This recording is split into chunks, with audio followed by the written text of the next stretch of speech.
Hey Ryan, what's going on, man? Thanks for taking the time out to chat with us. Absolutely, Peter. Thanks for having me. Appreciate that. Yeah, of course. So if our audience doesn't know about you, can you tell them a little bit about what you got going on, who you are, and what you do today? Yeah, sure. Ryan Bogden. I got Bogden Homes here in St. Petersburg, Florida, just in the greater Tampa Bay area. For those of you that aren't familiar, near Clearwater, a lot of people know Clearwater. I've been in real estate 2 years, a little over 2 years. Moved down here from Philadelphia. Only knew two people when I got into this market. I didn't know real estate either. I was coming out of financial services and had my own online business I was running, and came down to St. Pete because I had two family members that lived here. Uh, Joined a team, was on a team for a year, got off the team, started my own, and then a few months later, I had the opportunity to take over running my whole office here at Keller Williams. Uh, Nice. Running the office and running my team and a podcast that I have called Talking St. Pete, where I interview local business owners, movers and shakers, artists, all kinds of cool people in the area that we put on. Making a lot of moves pretty quickly. Got Rookie of the Year the first year. Um, you know, uh, People say doing all the right things, but still a grind, still in it, still building. Nice. Well, I mean, you took a big leap, especially going to a market that you don't know anybody except for a couple of people. So, talk about that transition going from one market to a market that's, really unfamiliar to you in the sense that no one really knows you. So, branding and marketing is going to be the biggest thing, right? hmm Yeah, so I mean, I knew that I needed to be really strategic coming into a new area where I don't know the industry. I know sales because I was in it, but I don't know the industry. I don't know the area.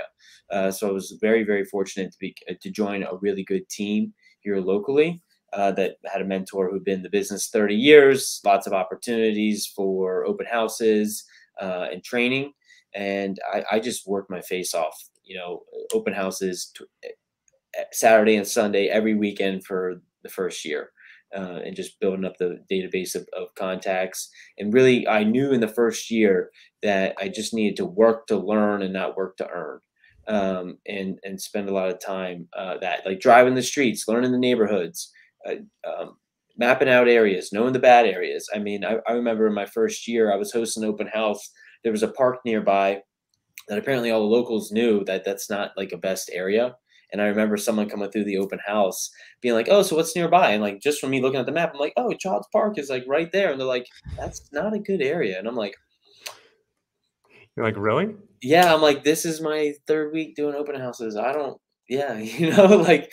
So it's funny to look back at those moments on that. But I just showed up and I was super intentional in building relationships over transactions. I knew that if I built enough relationships, that good things would happen. So I just really built my business and brand around that of just showing up for people, being super responsive, and giving them like the concierge service that they couldn't get anywhere else. Yeah, yeah, yeah. No, I mean, well, I think that you did it right, like going to a team and trying to build, a little bit of, rapport with clients and stuff like that, going to, open houses, FaceTime with people, being kneecap to kneecap and having those, deep conversations for sure is going to win that business. Instead of, I mean, other people do it other ways, phone, doing cold calls or, buying leads and stuff like that. But I think, a lot of people that are very successful do the first thing of doing open houses and getting in front of people and working on a team and then expanding from there. So give me like 2 to 5 things that you learned being on that team before you went out on your own. The first, I mean, I still, because now I coach and like the fact that I'm coaching agents is crazy, but time kills deals. That was like the one thing that my mentor Troy Walsh had said all the time. Time kills deals. So like speed to everything is just super important. And so that was something that was super ingrained. And then real for me, it was managing the relationship more than the transaction. I learned really quickly, like the moment I tell someone that they shouldn't buy a house, the trust level goes up so much higher. Yeah. And looking out for their best interests rather than coming from a place of just trying to like, nope, this is the right one. This is the right. No, like just being real with people. And I showed up, learned very quickly of like, I'm in the best friend business. And so I want these people to feel like friends and family, and I want to show up that same way. And if I wouldn't let a family member make this move or do that. Like I'm going to consult them and talk to them the same way. And that seemed to do really well for me. And then also follow up. I learned really quickly that, the initial contact is not enough. Like the following up with people and not feeling like you're bothering them, you're really helping them keep the ball moving, to and getting really clear on why are they buying, why are they selling, um, so that you know their motivation and you can help Yeah. them stay aligned with their goals. Yeah. Yeah, for sure. I mean, you really get a lot of buy-in once you say, "Hey, this isn't the property because the numbers don't work if you're an investor or, the area extrinsically isn't going to be an area you're going to want to be in 5 to 10 years just because you're Mhm. looking to have kids and there's schools are far away or whatever that may be."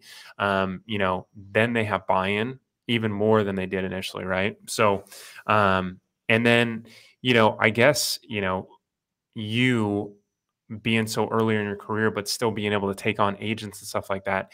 How has that been, transitioning from doing your own business and then also making sure that agents are doing their own stuff to be able to be productive and produce?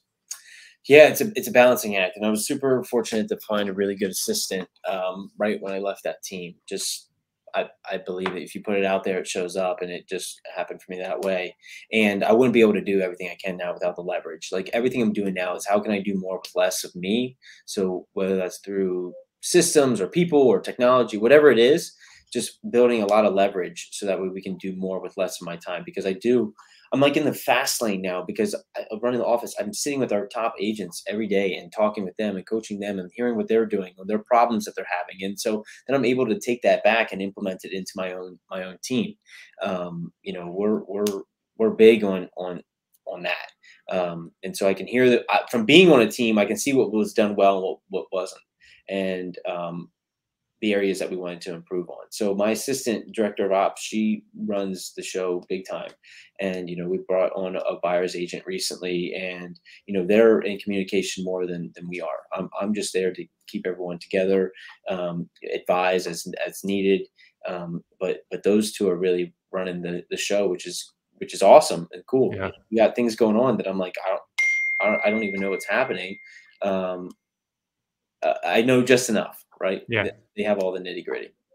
So you took her from assistant to ops manager. Is that how it went? She wears so many hats. Yeah, um, because she helps run my podcast. She's running transactions. She's doing a lot. Yeah. So incredibly grateful for her, as we continue to expand. And she knows that she's building out systems to be able to replace herself in some of those roles as we grow and expand, and we need to bring in other people.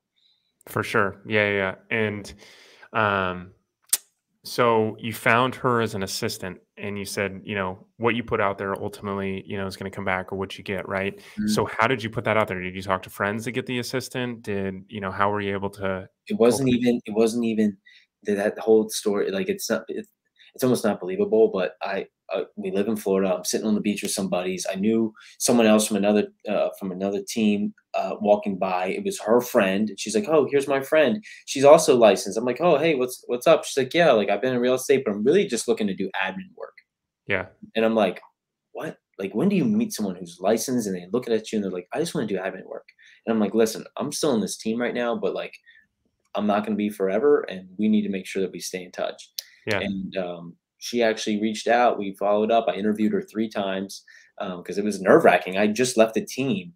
I went from like doing nothing and feeling like I'm still this rookie. I'm still new, and now all of a sudden I'm thinking about bringing on a full time assistant. Like that's a lot of responsibility. for But sure. I just knew that I needed it for where I wanted to go. And because she was licensed, she able to assist with showings and do other things and um, really help us in the beginning. But now we have a buyer's agent, we can leverage that out more, and she can really focus on the operation side of the business. So it's one of those things that, like I don't know if you ever read the Millionaire Real Estate Agent book, but Hmm. your first hire essentially should be able to be your CEO. Yeah. Yeah, as you scale through the levels, and so that's the vision that I paint for her and how we're operating. So, what would you recommend for someone that's going to go look out, for an assistant? I mean, yours fell in your lap. I'm assuming when people start putting some stuff out there, they end up, getting back, just putting it out to the sphere and everything else, getting back what they push out. So like, a lot of friends that are in real estate, or maybe they run like a financial shop, they'll reach out to me and say, hey, if you ever come across someone that's looking for a job that's a manager, I would love to, interview them. So what would you suggest if I'm looking for one? What would you tell me to go out and do? Well, I would say you definitely know what you need and look for that. Like, don't focus on what you don't want, because that's what you'll find. So Yeah. look for what you need. Be really clear on what are the tasks that you're going to leverage out. Um, and, and then find the personality type that's going to fit into that, and really dive into their why and what's their bigger vision. Because I think where a lot of people get hung up is, that the person that's just looking for a filler, a resume thing, Mhm. and they're not with you in it for the long haul. They know that they're going to leave a year or two down the road because really they want to open their own ice cream shop in California. Yeah. And so knowing what's their dream, what that's the bigger thing for me, of like, what do you want? Yeah. And if it's aligned of like, look, I want to become a part of something bigger. I'm going to grow something from the ground up. Um, because as the first assistant, they're going to wear so many different hats, and they need to have the skill set of being systematized, because everything should be documented that they do. Because as you grow, they're going to leverage off that marketing piece. They're going to leverage off this, transaction side of the house. There's going to be pieces that they're building, so that way, as things are overwhelming and they can't all do it, that you have to implement other people, but that they need to be the one that can train the other people. Yeah. Yeah, yeah, for sure. I agree with you. So would you say then hire your assistant first, then a buyer's agent? 100%. There's not a lot. I think a lot of agents get in the mindset of like, oh, I want to grow a team. I need a buyer's agent, and I challenge them all the time. One, that's not what the book says, right? The model that's proven says hire the assistant first. And my thing is that if you're starting a team, what value do you provide to a buyer's agent if you don't have an admin? Because that admin, just as now, like, I'm not in communication with my buyer's agent as much as my assistant is, Mhm. because Yep. that's the value. She can be out running and gunning, showing property, and message her and say, "Hey, can you help me write this contract?" Yes. Yeah, It's yeah, yeah. Exactly. Yeah, I mean, I think that, the people that ultimately grow their successful team is hiring that admin first, and then from there, going out and ultimately dominating, because then you can bring in agents that admin knows, what you've been doing, so they can take those systems and say, hey, this is what you should be doing and this is where you should be at. So, and then I guess the last piece of that is, when you're going out and hiring a buyer's agent, what are you looking for? yeah. I hate that I don't have a better answer, because again, it came to me. My buyer's agent was moving here from Chicago, had been in real estate 3 years, was already part of Keller Williams, already been through a lot of our training, just was looking for a new area, and had reached out. And the funny thing is, when she reached out, I wasn't even thinking for myself. I was like, where are some other teams I can maybe help her connect her to? And then I had the realization, like, wait a minute, she reached out to me specifically, probably because she wants to be on, because likes to see what we have going on in terms of our marketing and everything. And I don't even know that I was necessarily 100% ready at the time of when I said, yeah, let's do this. There was like a 2 month gap of when she was coming down here. But by the time she was, because I've been so busy running the office, that it really made sense um, to bring her on. But so for me, it was experience, because I knew in my situation, I didn't have time to train a new agent. Mhm. So I didn't want to have to teach them how to talk to people and do that. Like, yeah, let me teach you the Florida contract and how things kind of operate here, but you already know how the deal works. Yeah. You already know the process. Where some teams, like, they welcome new agents because then they get to groom them and they don't have bad habits, or whatever. Um, but so for me, it was an experience. It was a culture fit. It was just a vibe. Like, introduced like her and my assistant, like, hanging out, and I said, like, yeah, no, I like her. She's cool. Like, we just made sure that all worked out, and we talked about it a lot. And I interviewed her 3 times again, still, um, to make sure that I feel like it was a good fit and that we were aligned. She didn't have expectations of coming on this large team that already had everything all figured out. I'm like, no, we're very much a startup. Like, she's like, Yeah. I love that. I want to help build that. Where someone might not, Yeah. fit that. So, and to that point, like, I had my assistant in place for like 8 months, 9 months before that even happened. So it wasn't, Mm. to me, like, yeah, kind of fast, but also not. Like, we already had enough time together where she knew how I operated. We had our systems in place and we're planning, and knew, like, just plugging someone in to our model would made sense. Yeah, yeah, yeah, yeah, for sure. Um, what's working for the team right now in terms of, leads, lead generation, and everything else that cultivates more clients in the door? So I've never paid for a lead. Okay. Uh, and so, because we're just big relationship people, and so we're out in the community a lot, and even now, Nita, my buyer's agent, she's already bringing deals to the table on her own. I've handed off because I believe in the model of, she's now my buyer's agent, so all my buyers go to her. I've already introduced her to all of them. We're in communication. I create a group chat with her and my admin, and like, we're on iMessage, so we rename it Bogden Homes and then the client's name, and we change the logo and everything to make it this real, like, okay, this is where you communicate with us, so all of us are on the same page. And so that way, if maybe Nita's doing something, she's a little slow to respond, I can jump in, and vice versa. And then Dom's, she's watching everything in the background as well to what she needs to uh, prepare. So lead wise, I'm going to once we're done with this, I'm going to an event. I was Okay. at an event last night. I literally got an investor lead from there. So I'm a big networker. I'm a Okay. relationship guy. That's just how I like to do business. So that's been our strategy. Nice, nice. What would you say success wise on networking? Like, are there certain meetups that you've gone to that you've been able to cultivate more people versus others? I mean, because you could go to a networking event probably 3 times a day for the next month and a half and not get anything. But what have you found success? But no, you can. It's a matter of, are you looking for a deal for tomorrow, or are you looking for a deal 5 years from now? Well, yeah, for Well, sure. that's mindset. Yeah, Because if I meet you, you're now in my world. yeah, yeah, 100%. So So it's, to me, it's not about. I think because I don't come from a place of I need a deal tomorrow. Um, I just need to meet people. yeah, yeah, yeah. I mean, same thing. I run a meetup. It's, meeting people, having conversations, heartfelt conversations. And, if it's 30 people, two or three of them you're going to continue the conversation with and have those people as, friends, acquaintances, and also people potentially to transact with you in the next 2 to 5 years I want them in versus, my world, and I want them to follow me on social media.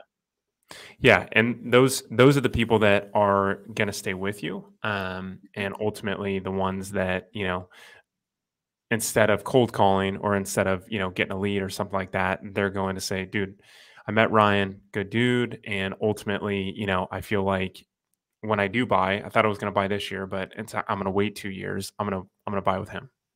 That's the whole game. I was like I've been saying, like, I'm in for the relationship. The transaction will come. I just don't know when. So I know the more relationships I have, the more people I talk to, the more business that we're going to get. And if I meet people, like the people I met last night at this event, like, went, followed them on social. Now they're in my feed. They'll see. And I'm so strategic with what I post, and the thing of, like, showing houses off, talking about the market, doing whatever, to, like, oh, now here's an expert. And I'm in front of them there. Like, there's the way to be in front of people at scale, making sure, to me, lead gen doesn't have to always be phone calls. Like, it's text message of just like, I have a group of people a week. I just text them to say, hey, have a kick ass week.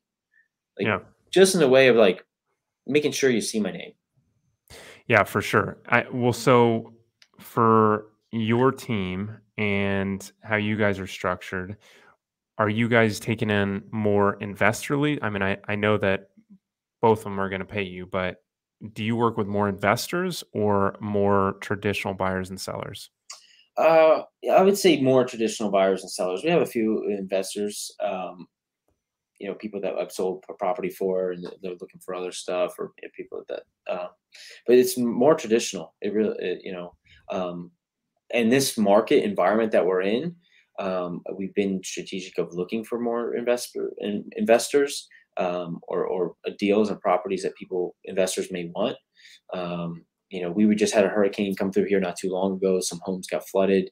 One of the houses that we just put on, we're putting on the market tomorrow. It's half gutted, like the drywall's cut from like, Oh, really?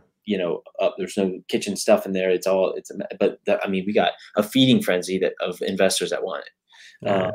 Yeah. So eh, we're luckily in a place where people want to move to, Hmm. the market that we have. And so we're in a bubble. We have, well, you can see, look, 2.3 months of inventory right now. New listings that came on in September, 1182. Our average sales price here is 606,000. Um, and that's still up from last year by 4%. So there's less buyers, but there's still a lot of deals happening, and it's because there's not a lot of inventory. Yeah. So Yeah. The inventory thing is, keeping everybody still moving and shaking and making things happen instead of, this scenario where it's like, hey, the sky's falling. Ultimately, we're going to have, values drop 15-20%. yeah, The inventory is the thing that's sticking and ultimately causing everybody still to transact, even though there's less activity than there was a year ago today. right. Yeah, no, I agree 1,000%.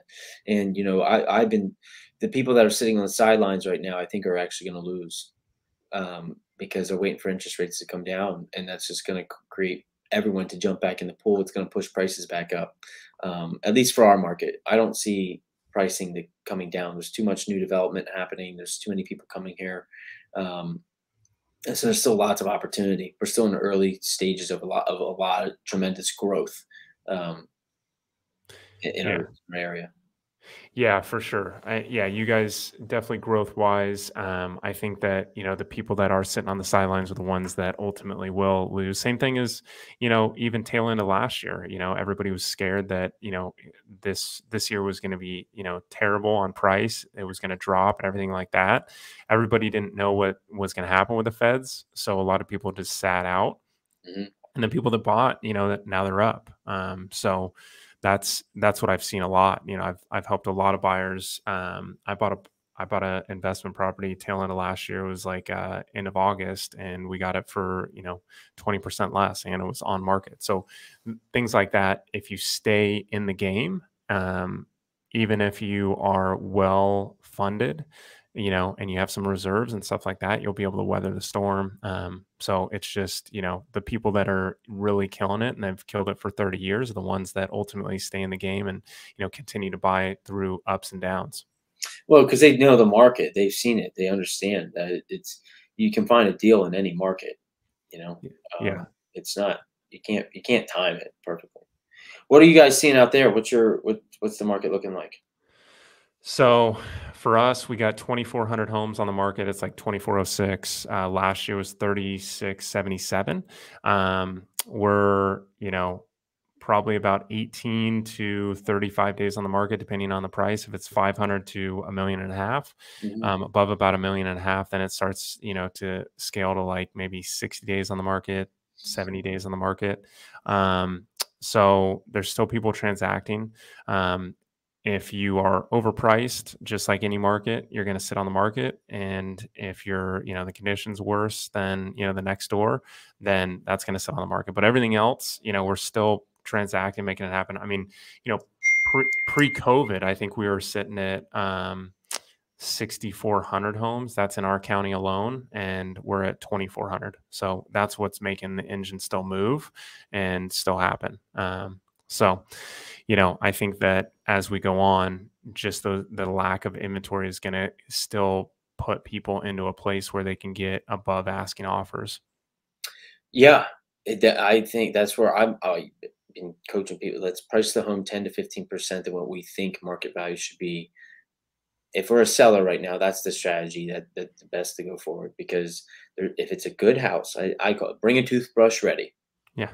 and we're priced 10 to 15% below market value. We're going to get you more money than if we put the house at the market value, because of the feeding frenzy that will start. And it works. And as for buyers, it's being time kills deals. It's speed to knowing, what being at one of the first ones on the first day on market at that house, so you can get ahead of the curve. Yeah, yeah. I mean, I think going into a lot of, since the market changed, a lot of things too. It's like, adding value to that seller, even if they, like you said, toothbrush ready. Like if their house isn't, sometimes we'll help them get their house, to what market should be, so Hmm. they can get more money for their property versus, losing 5 to 10%. Like, hey, we'll help you get the contractors in here. We'll get, we'll even, we'll recoup the money on the sale, but we'll help you, fix it up a little bit, get it ready, and then sell it. Right. Yeah, Because no, it's you have to in this market. The homes, because if you're a buyer and you're already stretched, in a traditional sale because of where the rates are, I'm in the boat. If you can afford to buy, you should. But if you're already stretched and now you're looking at, oh, I got to change this, I got to do that. Oh, we really like it just starts to add up in the mind of like making the decision harder. So, I think love that getting sellers to a place that we got to create the least amount of friction.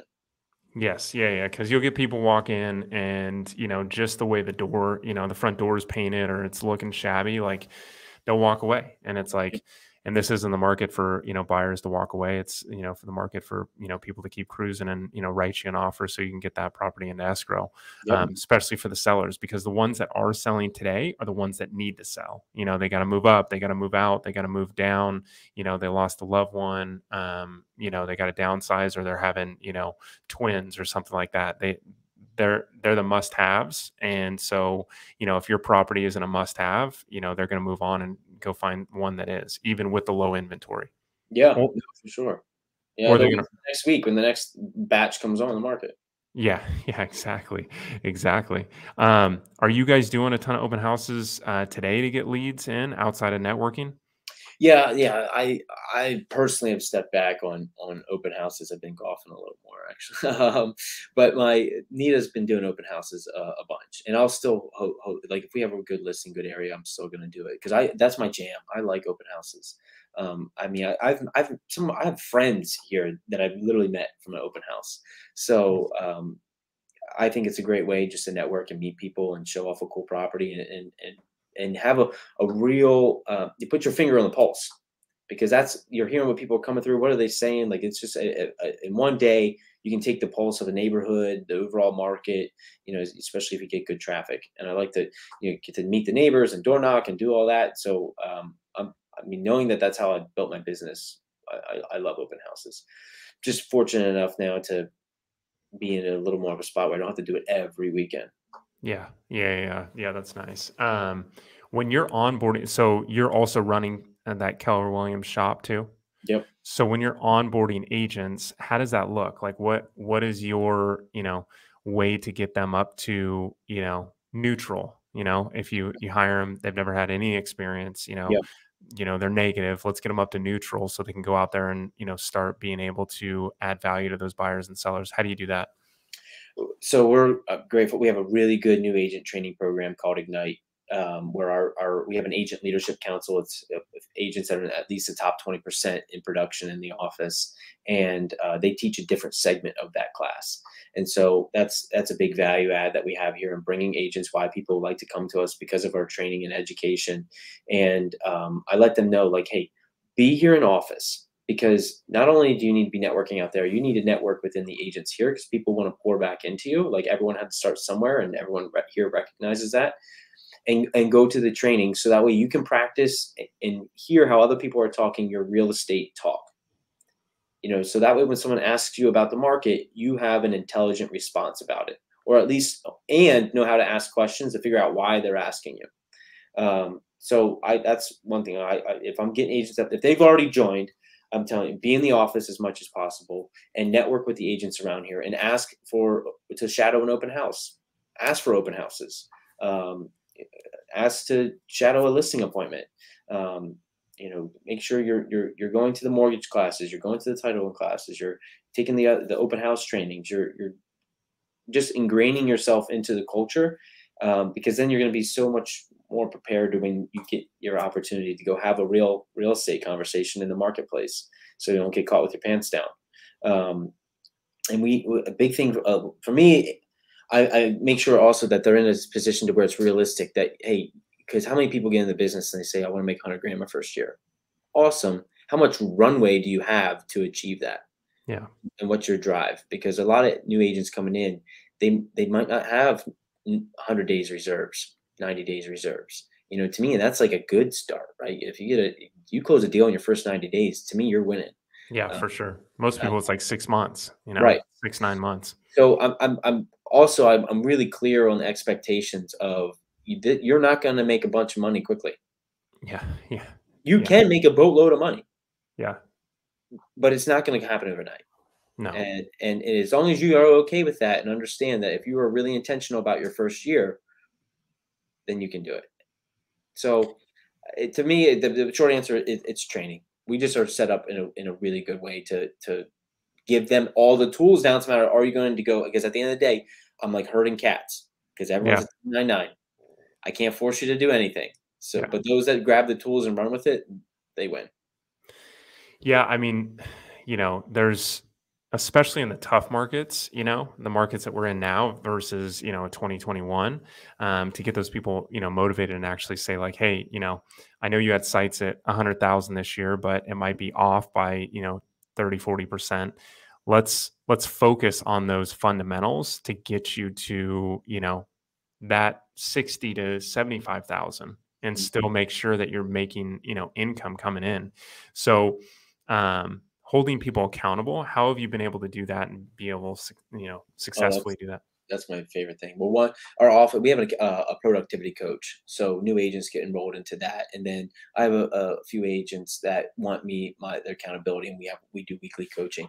And for me, when we set a goal, I go, "Is that the goal? Is that the um,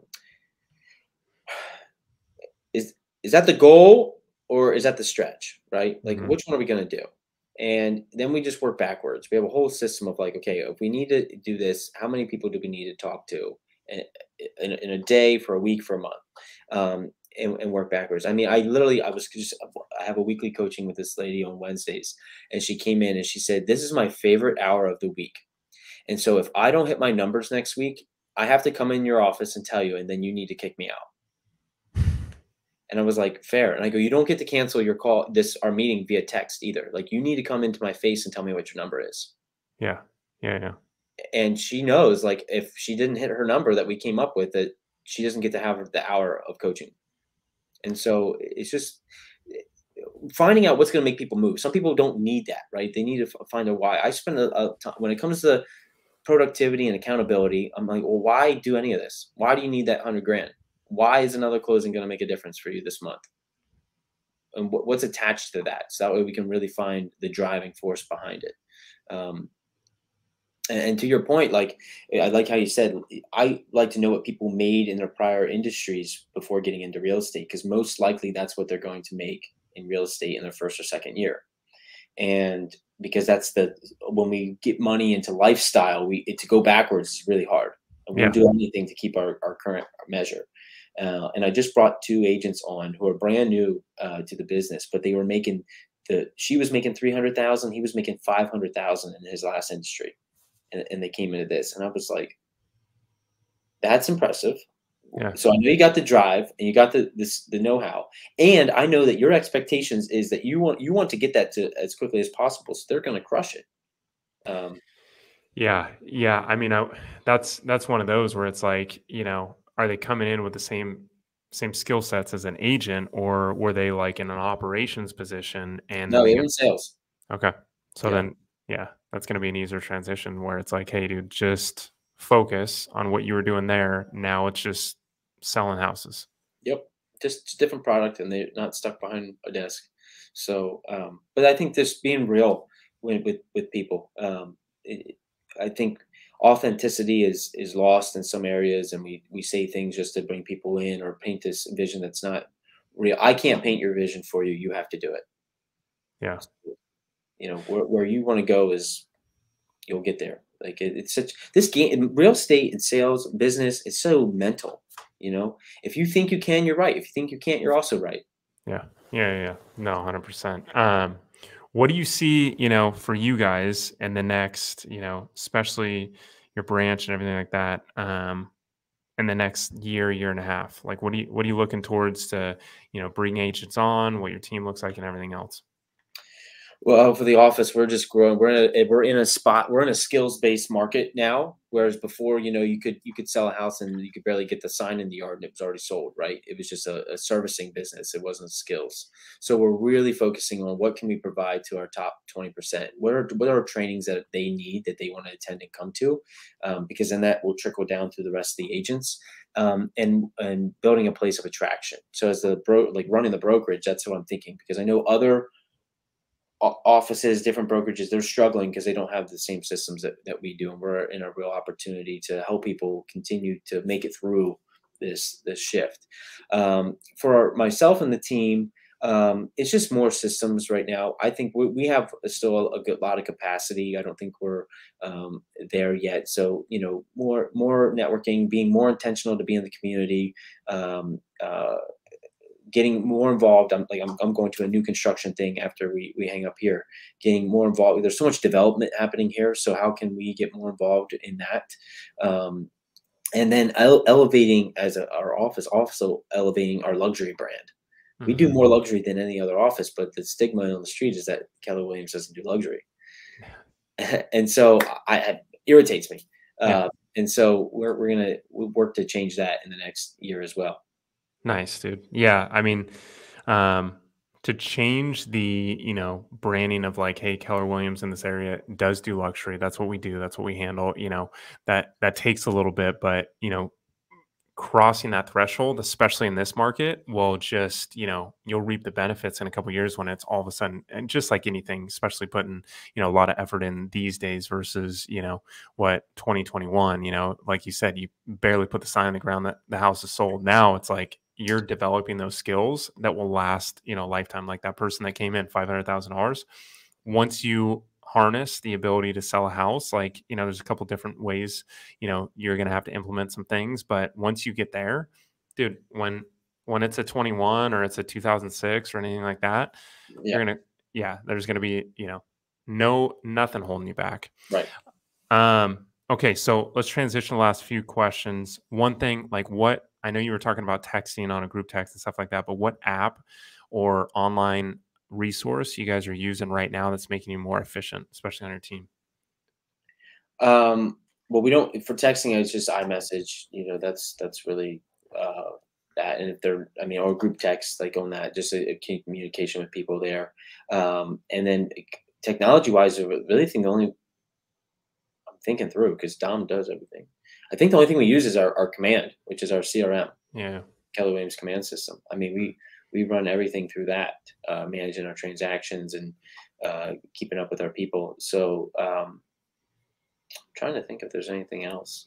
She does everything. So I don't know if there's anything else that we're really we use. From a tech spot, everyone. If you're not, you're missing the boat. But we leverage. I know she uses Chat GPT every day, Yeah. Yeah. so that should be a given at this point, right? Yeah, for sure. Um, 100%. but nothing. We know Follow Up Boss just got bought by Zillow, so I Yeah. have no interest in any of that. Getting people off of that platform. Um, Yeah, I don't know. I'm curious. How educate me. What do you use in terms of tech? Let's see. We use Slack. I work with a lot of investors, so Property Radar is a good one. It's like tax stuff. So like Realist we use on that connects to the MLS, Yeah, but we use that. Yeah. yeah, but I use they're nationwide now. They used to be only in like 5 states. So that gives you like the, details when you're going to go do a listing appointment. I use that a lot. And for that land guy that I was telling you about before we jumped on, I use that a lot, or at least one of my agents does, to comp the properties. So when we list them, we know exactly what, it should be listed at. So we're not sitting on the market for 3 years. And then let's see. Yes, I would say Slack's like kind of the biggest one. But Outside just of keep that, in touch with the team. Yeah. yeah. Keep in touch with the team. If someone like isn't available for one of their listings, do an open house, so they'll shoot a message on there like, "Hey, can someone else?" "Oh yeah, I got Saturday open. I can do it. 11 to 2 or something like Yep. that." So Yep. it helps out a lot. So I think that would probably be the biggest thing that helps out people. So If I just thought of it, we use Asana if we're building out a bigger project, just okay, to keep track of everything, like a yeah, project management tool. Our command can do it, but it's not as clean, or like working through different projects. And we have a big, like, we're hosting a big event for all the guests that I had on my podcast here locally in March. And so we're building, I mean, there's so many moving parts. So using Asana as a task management to build that out. Nice. Nice, dude. Any book that you can recommend that you've read that's helped you out in business? Oh man, there's so many. I mean, business and life, the one book I recommend always is The Four Agreements. Just a good perspective on life and that, and things that you can implement there. And it's an easy read. You can read it in one sitting.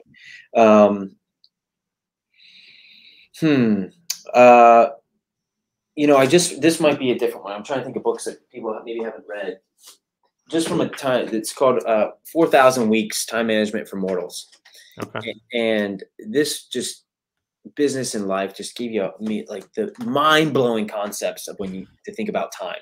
Yeah. Because that's really what's separating us from all of our goals is time and action. And the difference between a billionaire and wherever you're at right now is how much of your time is leveraged, and your relationship with time. So that I gotta read. I mean, I finished it, but I gotta read it again because there's so, like, it's one of those. And then the One Thing by Gary Keller. I mean, that I reference that book all the time because it's just it's so simple and so true, but yet can be so hard to implement. Sure. Yeah. So, that's been a really good book that I go back to a lot. Nice. Yeah. Yeah. No, I agree. All those books. I haven't read that 4,000. Yeah. Do you know what 4,000 Weeks is? No, I never. 4,000 weeks. If you live to be like 76 or 78, that's how many weeks you have in your life. Oh, really? Yeah. Shit. All right. I was gonna say it had to be like a lifetime span of Yeah. a human being, but okay. All right, I gotta pick that up. But in your mind, like, that's what's crazy is if I would have said, "Hey, how many weeks do you think you live?" I would have been 10,000. I don't know. Yeah, Right? yeah, And yeah, like, oh shit, it's half that. Like, yeah, just puts things in perspective. yeah, for sure. Okay, and then where can people find out about you? Ryan.Bogden on Instagram. That's probably the thing. I also got a YouTube channel, Talking St. Pete. I interview a bunch of people on there. That's probably the best thing. And also email ryan@bogdenhomes.com. We're actually, which is crazy, people have been harping on me a lot. We haven't put up a website yet. Oh, We got a placeholder for it, but it's just not there. We just did team photos and are still moving. There's so much going on. It's like, how I can't do it all at once. yeah. That's probably the best. Instagram, Ryan.Bogden, or the podcast. Okay. Nice. Cool, man. Well, I appreciate you coming on, dude, sharing definitely your story, where you came from and where you're at today, especially running the business office and everything else. So thanks so much. Yeah, Peter, appreciate you. Thanks for having me, man. This was awesome. Yeah, man. Yeah. Thanks, dude. Yep, no problem.